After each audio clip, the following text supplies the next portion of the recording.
Samantala, kasabay po ng holiday season at bago matapos ang taon, ang administrasyon ni Pangulong Ferdinand R. Marcos Jr. ay naghatid ng isang mahalagang reformang pang-ekonomiya. Ito'y sa pamamagitan ng pagpapatupad ng Republic Act No. 12066 o ang Corporate Recovery and Tax Incentives for Enterprises to maximize opportunities for reinvigorating the economy o Create More Act. Create More Act. Ayon kay Finance Secretary Ralph Recto, ang Create More Act ay mahalagang reforma para makuha ang tiwala ng mga dayuhang mamumuhunan at palakasin ang mga lokal na negosyo.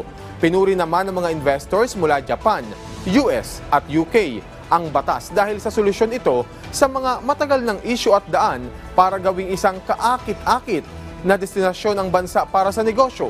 Inaasahan rin na magudulot ang Create More Act ng mas maraming trabaho at pag-unlad ng ekonomiya sa 2025 at sa mga susunod pang mga taon. Matatandaan na nilagdaan ang Create More Act bilang batas noong Nobyembre 11 ngayong taon.